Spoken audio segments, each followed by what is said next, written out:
പിതാവിൻ്റെയും പുത്രൻ്റെയും പരിശുദ്ധാത്മാവിൻ്റെയും നാമത്തിൽ ആമേൻ. ഈശോയിൽ ഏറ്റവും സ്നേഹമുള്ള സഹോദരി സഹോദരന്മാരെ, ദൈവവചനം പഠിക്കാനായി ഒരിക്കൽ കൂടി ദൈവം നമുക്ക് തരുന്ന അനുഗ്രഹീതമായ ഈ സന്ദർഭത്തിനായി ദൈവത്തെ നമുക്ക് സ്തുതിക്കാം.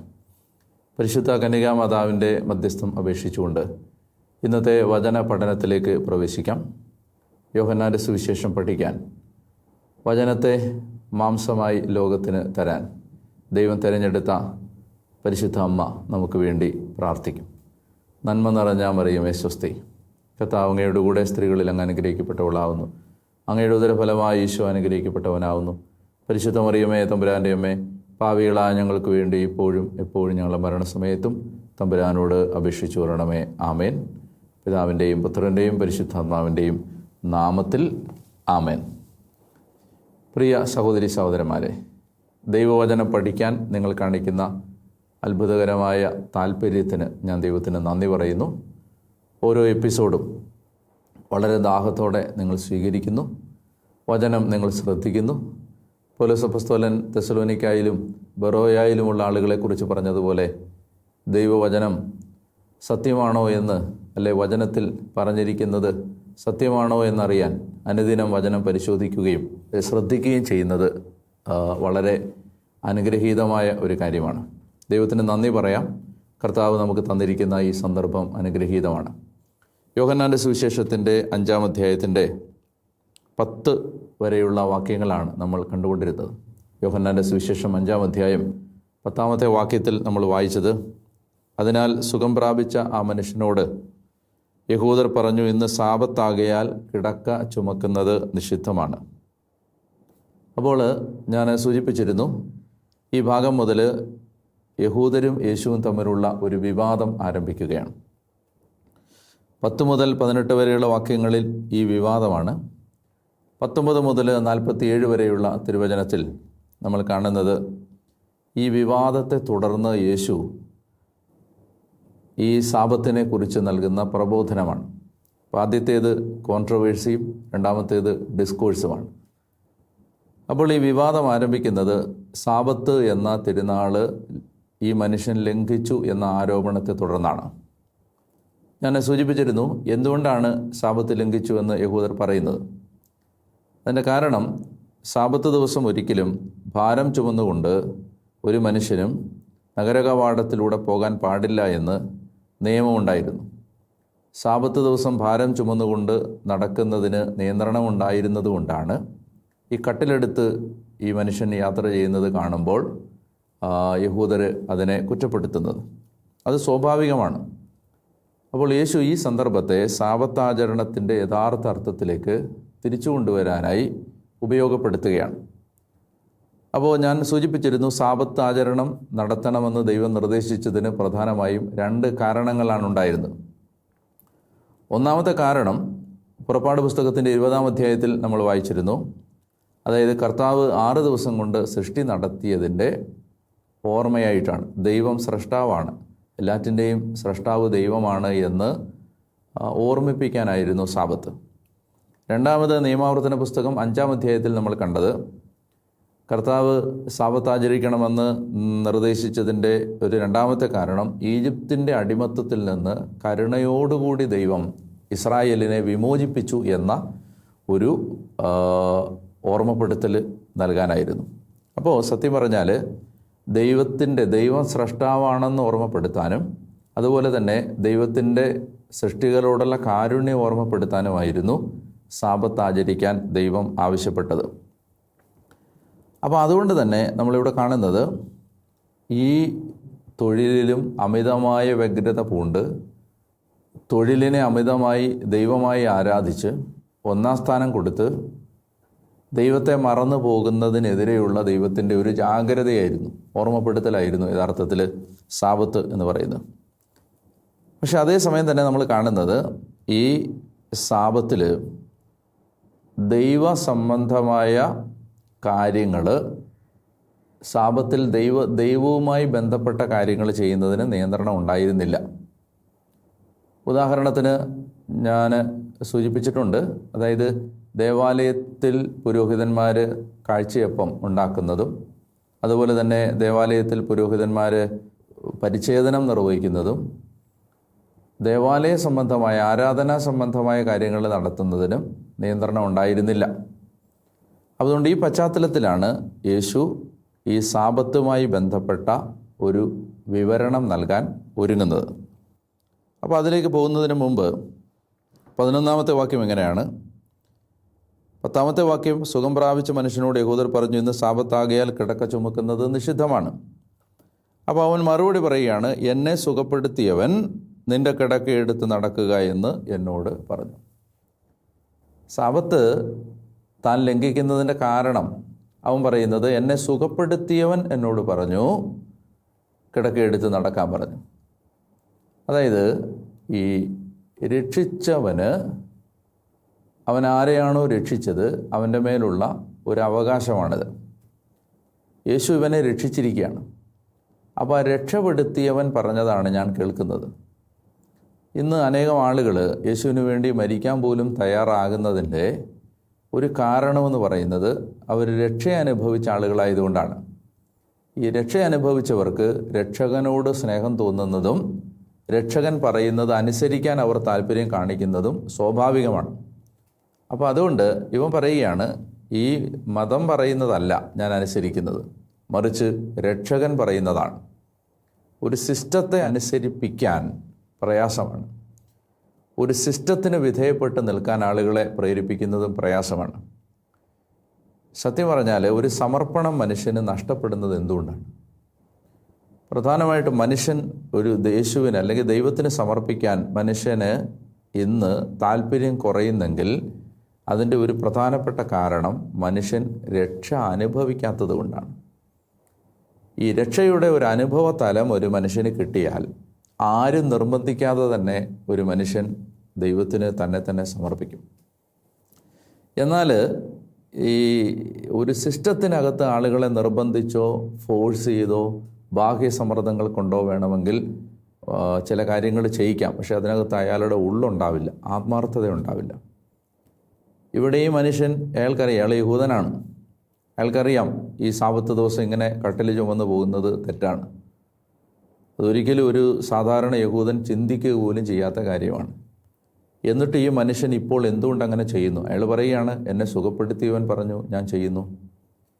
നമുക്ക് ഈ സുവിശേഷം അല്ലെങ്കിൽ ക്രിസ്തീയ ധർമ്മം അല്ലെങ്കിൽ നമ്മുടെ ക്രൈസ്തവ അനുഭവം അടുത്ത തലമുറയിലേക്ക് കൊടുക്കാൻ ഒരു പരിധിവരെ ഒരു സംവിധാനം ശക്തിപ്പെടുത്തുക എന്നതിനപ്പുറത്ത് യേശുവിലൂടെയുള്ള രക്ഷ അനുഭവിക്കാൻ ആളുകളെ ഒരുക്കുക, പ്രത്യേകിച്ച് കുട്ടികൾ, യുവാക്കൾ, യുവതികൾ, വളർന്നു വരുന്നൊരു തലമുറയെ ഒരു പരിധിവരെ നമുക്കൊരു സംവിധാനത്തിൻ്റെ, ഒരു ചട്ടക്കൂടിൻ്റെ, കാറ്റക്കിസം അല്ലെങ്കിൽ യൂത്ത് പ്രോഗ്രാമുകൾ അല്ലെങ്കിൽ പള്ളിയിലെ കാര്യങ്ങൾ, ഇങ്ങനെ ഒരു ചട്ടക്കൂടിനകത്ത് അവരെ നിയന്ത്രിച്ച് നിർത്തുന്നതിനപ്പുറത്ത് സ്വാഭാവികമായി മനുഷ്യർ സമർപ്പിക്കും.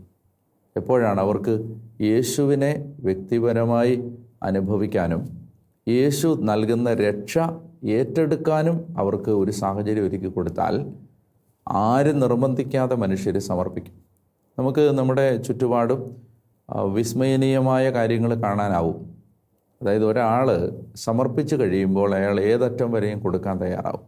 രക്ഷ അനുഭവിച്ച് കഴിയുമ്പോൾ ഏതറ്റം വരെയും കൊടുക്കാൻ തയ്യാറാവും. അപ്പോൾ അതാണ് ഈ മനുഷ്യൻ നമ്മളോട് പറഞ്ഞു തരുന്നത്. അയാൾ പറഞ്ഞു, എന്നെ സുഖപ്പെടുത്തിയവൻ പറഞ്ഞതുകൊണ്ടാണ് ഞാനിപ്പോൾ എൻ്റെ ഒരുപക്ഷെ ഈ സാബത്ത് ലംഘിക്കുന്നവൻ കല്ലെറിഞ്ഞ് കൊല്ലപ്പെടാൻ വരെ സാധ്യതയുണ്ട്.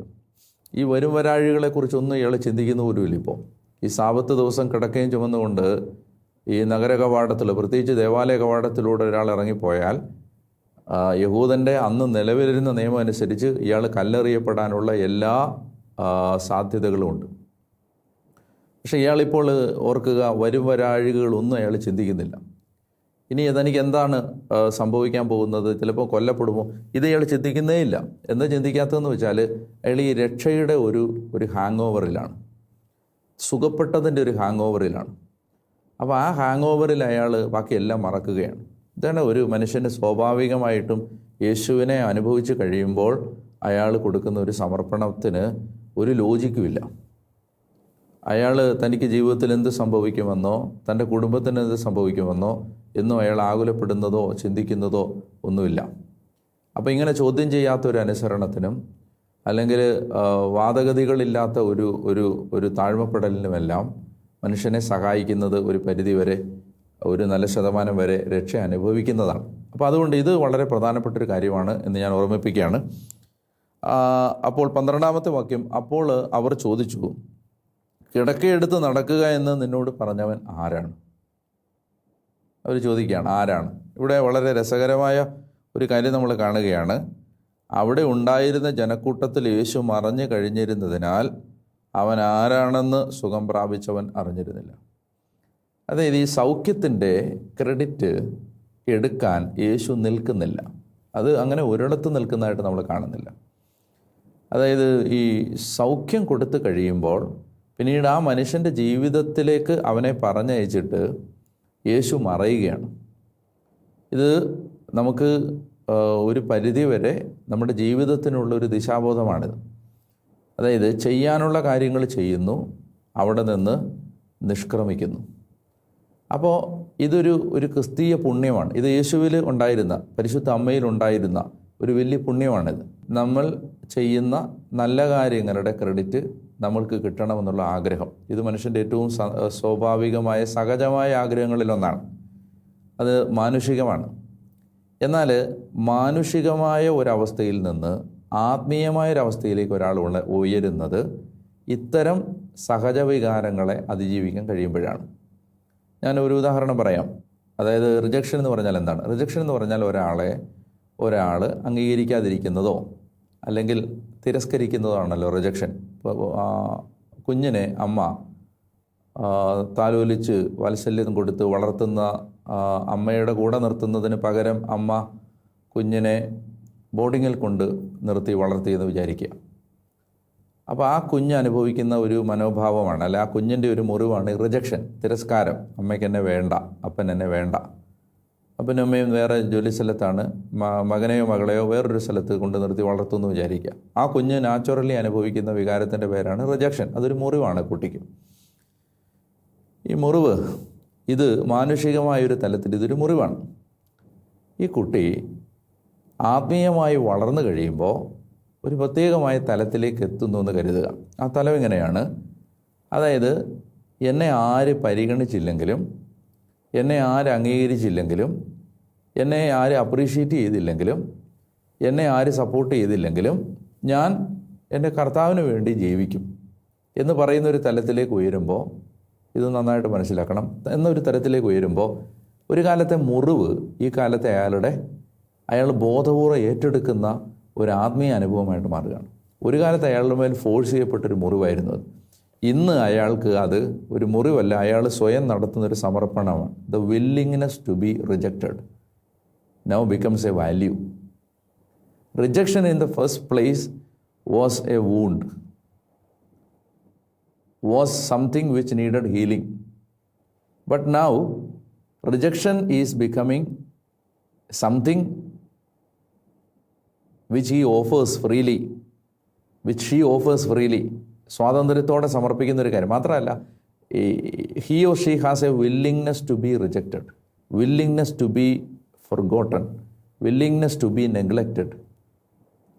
ഞാൻ പറഞ്ഞു വരുന്നത് മാനുഷിക തലത്തിൽ നിന്ന് ആത്മീയ തലത്തിലേക്ക് വളരുന്നവർ കുറവാണ്. നമ്മൾ കൂടുതൽ ഓപ്പറേറ്റ് ചെയ്യുന്നത് എന്താണ്? ഒരു പാപാവസ്ഥയിൽ കിടന്നിരുന്ന ഒരാൾ രക്ഷ പ്രാപിക്കുന്നു, അയാളൊരു മാനുഷികമായ സാധാരണ അവസ്ഥയിലേക്ക് എത്തുന്നു.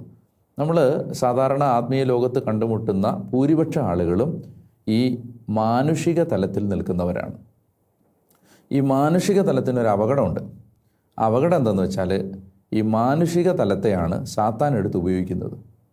ഇപ്പോൾ ഒരു ഉദാഹരണം പറഞ്ഞാൽ, പത്രോസ് വന്ന് യേശുവിനോട് പറയുന്നു, നീ പോകണ്ട, നീ എന്നെ അവർ കൊല്ലും, ജെറുസലേമിലേക്ക് പോകണ്ട എന്ന് പറഞ്ഞ് യേശുവിനെ തടയുന്നു. ഇത് മാനുഷികമായൊരു കാര്യമാണ്. സ്നേഹമുള്ള ഏതൊരാളോടും പ്രകടിപ്പിക്കുന്ന മാനുഷികമായൊരു സ്വാഭാവിക പ്രതികരണമാണ് നിനക്ക് അപകടം ഉണ്ടാകുന്ന സ്ഥലത്തേക്ക് പോകണ്ട എന്ന് പറയുന്നത്. പക്ഷേ യേശു അവനെ അപ്പോൾ വിളിക്കുന്നത് മനുഷ്യ എന്നല്ല, സാത്താനെ എന്നാണ്. യേശു അപ്പോൾ അവനെ ഈ മാനുഷികമായ ഒരു സ്വാഭാവിക പ്രതികരണം നടത്തിയ ഒരാളെ യേശു വിളിക്കുന്നത് സാത്താനെ എൻ്റെ മുമ്പിൽ നിന്ന് മാറുമെന്നാണ്. അപ്പോൾ നോക്കുക, അത് വളരെ ആഴമുള്ള അടരുകളുള്ളൊരു ചിന്തയാണ്. എന്ന് പറഞ്ഞാൽ ഈ മാനുഷികമായ സാധനങ്ങളെയാണ് സാത്താനെടുത്ത് ഉപയോഗിക്കുന്നത്. അപ്പോൾ അതുകൊണ്ട് നമ്മളിലൂടെ നിർവഹിക്കപ്പെടാൻ സാധ്യതയുള്ള വലിയ കാര്യങ്ങളെ തടയുന്നത് ഈ മാനുഷികമായ ഭാവങ്ങളാണ്. അപ്പോൾ ഒരു വ്യക്തി എത്രമാത്രം ഈ മാനുഷിക തലത്തിൽ നിന്ന് മുകളിലേക്ക് കയറാൻ പറ്റുന്നോ അത്രത്തോളമാണ് അയാൾ ആത്മീയനായിട്ട് മാറുന്നത്. അപ്പോൾ അതുകൊണ്ട് യേശു എപ്പോഴും ഇതിൻ്റെ ഒരു ചെയ്ത സന്ദർഭങ്ങളുടെയോ താൻ ചെയ്ത പ്രവൃത്തികളുടെയോ ക്രെഡിറ്റ് എടുക്കാൻ യേശു നിൽക്കുന്നതായിട്ട് കാണുന്നില്ല. അപ്പോൾ ഇവനെ ഇത്രയും വലിയ 38 വർഷമായിട്ട് തളർന്നു കിടന്ന ഒരാളെ സുഖപ്പെടുത്തിയിട്ട് യേശു നേരെ അവിടെ നിന്ന് നടന്ന് മറയുകയാണ്.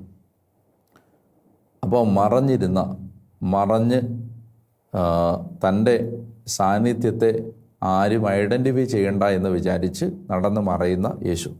അപ്പോൾ അതുകൊണ്ട് ഈ മനുഷ്യന് യേശുവിനെ പരിചയപ്പെടാൻ പറ്റിയില്ല, അല്ലെങ്കിൽ യേശുവിനെക്കുറിച്ച് കൂടുതൽ അന്വേഷിക്കാൻ പറ്റിയില്ല. മാത്രമല്ല, ഞാൻ വിചാരിക്കുന്നത് യേശു ദേവാലയത്തിലേക്ക് പോകുന്ന ഒരു യാത്രക്കിടയിലായിരുന്നു ഇത്. നമുക്ക് കാണുന്നുമുണ്ടത്. പിന്നീട് ഇവർ കണ്ടുമുട്ടുന്നത് ദേവാലയത്തിൽ വെച്ചിട്ടാണ്. അപ്പോൾ അതുകൊണ്ട് തന്നെ ദേവാലയത്തിലേക്ക് യേശു പോയി.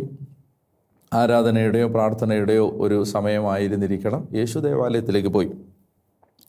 അവിടെ ഉണ്ടായിരുന്ന ജനക്കൂട്ടത്തിൽ യേശു മറഞ്ഞിരുന്നു എന്ന് കണ്ടതിനാൽ അവൻ ആരാണെന്ന് സുഖം പ്രാപിച്ചവൻ അറിഞ്ഞിരുന്നില്ല. പിന്നീട് രണ്ടാമത്തെ ഒരു കാര്യം, ഈ മനുഷ്യൻ ഈ സൗഖ്യപ്പെട്ടതിൻ്റെ ഒരു ഹാങ് ഓവറിൽ യേശുവിനെ പരിചയപ്പെടാനും മറന്നുപോയി. അതായത് ഇവൻ ഈ സുഖപ്പെട്ടതിൻ്റെ ഒരു ആഹ്ലാദത്തിൽ യേശുവിനെ മറന്നുപോയി. അപ്പോൾ ഇതും സംഭവിക്കാൻ സാധ്യതയുള്ള മറ്റൊരു അപകടമാണിത്.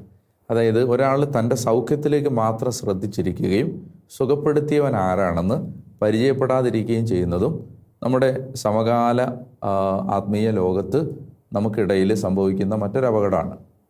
ഒരാൾ തനിക്ക് സംഭവിച്ച അത്ഭുതങ്ങളെ മാത്രം ശ്രദ്ധിച്ച് അവിടെ ഒരാളുടെ ജീവിതം അവസാനിക്കുന്നു. സത്യം പറഞ്ഞാൽ യോഹന്നാൻ്റെ സുവിശേഷം ഇതിനെതിരെയുള്ള വലിയൊരു പ്രതിരോധമാണ്. അത്ഭുതങ്ങളെ അദ്ദേഹം അടയാളമെന്ന് വിളിച്ചത് അതുകൊണ്ടാണ്.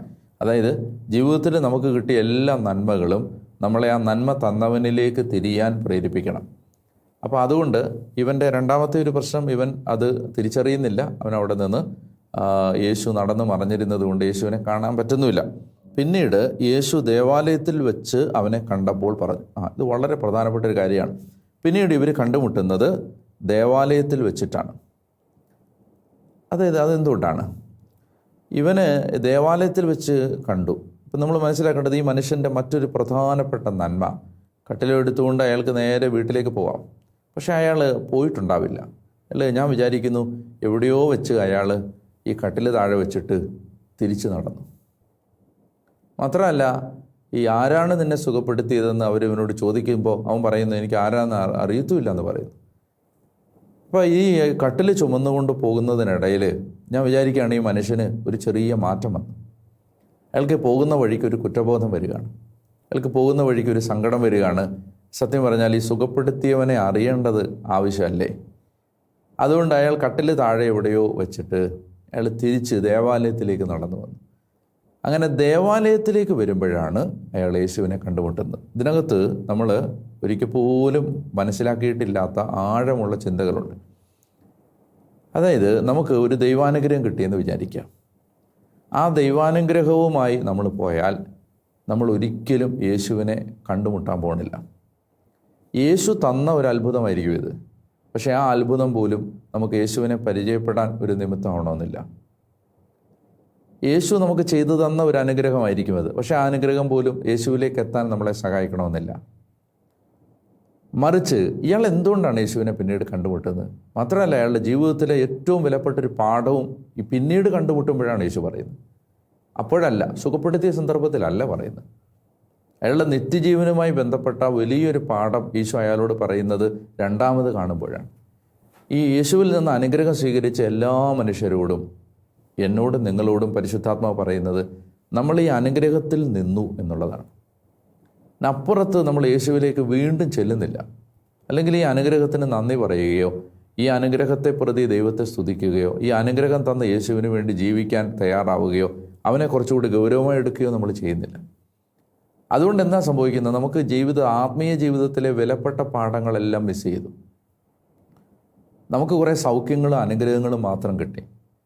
അനുഗ്രഹം വിൽക്കുന്ന ഒരു കച്ചവടക്കാരനായിട്ട് യേശു മാറുകയും ചെയ്തു.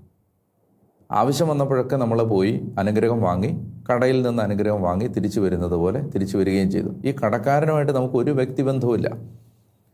ഇയാൾ നമ്മുടെ ആരുമല്ല. യേശു ഒരു സൂപ്പർ മാർക്കറ്റായിട്ട് മാറി. പക്ഷേ ഈ മനുഷ്യൻ, ഇയാളുടെ വ്യത്യസ്തത എന്താണ്? ഇയാളുടെ തളർവാദം വിട്ടുമാറി എന്നുള്ളതിൻ്റെ ഏറ്റവും വലിയ തെളിവാണിത്. ഇയാൾ ആ ബന്ധനാവസ്ഥയിൽ, നിയമത്തിൻ്റെ ബന്ധനാവസ്ഥയിൽ നിന്ന് കൃപയുടെ സ്വാതന്ത്ര്യത്തിലേക്ക് വന്നു എന്നുള്ളതിൻ്റെ ഏറ്റവും വലിയ തെളിവാണ്. ഇയാൾ ദേവാലയത്തിൽ വെച്ച് യേശുവിനെ കണ്ടു. കർത്താവ് ഈ ചിന്തകളുടെ വെളിച്ചത്തിൽ നിങ്ങളെ അനുഗ്രഹിക്കട്ടെ എന്ന് ഞാൻ പ്രാർത്ഥിക്കുന്നു. വലിയ ദൈവകൃപ നിങ്ങളുടെ ജീവിതത്തിൽ ഉണ്ടാവട്ടെ. ഈശോ നിങ്ങളുടെ കണ്ണീരിലും ദുഃഖങ്ങളിലും ഇടപെടട്ടെ. ആ ദൈവകൃപ ഇടപെടുന്ന അനുഭവങ്ങൾ നിങ്ങൾക്ക് യേശുവിനെ കൂടുതൽ ആഴത്തിൽ അറിയാൻ സഹായിക്കട്ടെ എന്ന് പ്രാർത്ഥിക്കുന്നു. പിതാവിൻ്റെയും പുത്രൻ്റെയും പരിശുദ്ധാത്മാവിൻ്റെയും നാമത്തിൽ ആമേൻ.